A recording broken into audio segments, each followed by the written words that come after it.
I'm Pastor George Borghardt, and this is another Higher Things video short.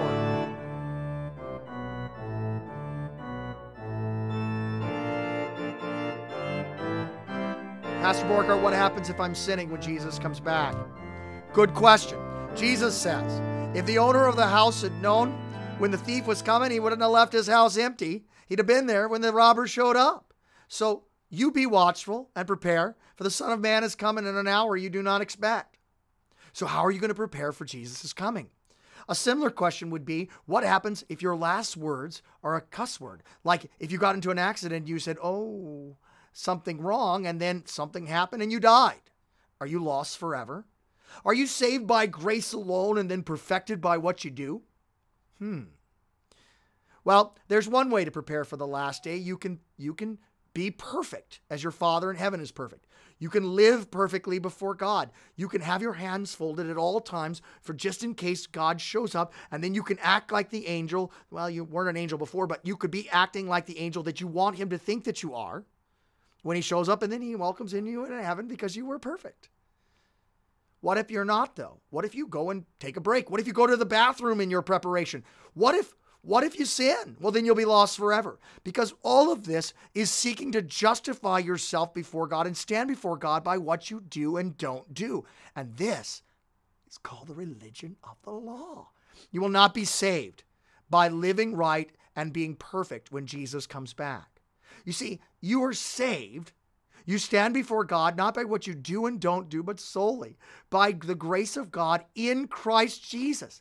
Jesus lived perfectly before God every moment, and then he endured the last day for you on the cross. The rocks split, the heavens were opened, it became dark. That sounds like the last day. He did the last day for you, and he saved you from the last day, which means if you should be sinning when he returns, your salvation is not dependent upon how you acted when he came back, but solely by the grace of God in Christ Jesus, his death on the cross.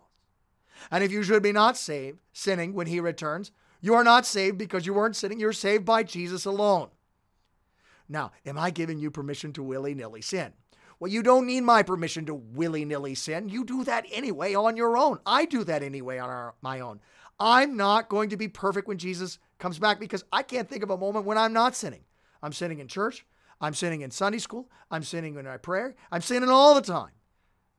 The only hope that a sinner like me has is that Jesus would save me. Not by what I do and don't do, but the way of the cross. He dies for me and rises again on the third day, washes my sins away in my baptism, forgives me in absolution from by the words of my pastor's mouth.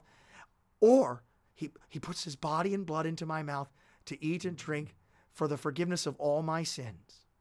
You will be saved. The gospel of the last day is that the last day is a gift from God. It rescues you from you. Jesus takes you to be with him forever. And you, even you and I, people like us, sinners, are rescued. Be watchful. Be in the Word. Be in the sacraments. And know all the more that Jesus is coming is not to catch you in a sin. He doesn't have to work hard to catch you in a sin. No, his coming is to save you. And he is coming soon. And he will take you to be with him in heaven where there is no more sin and no more tears. And there's only life everlasting.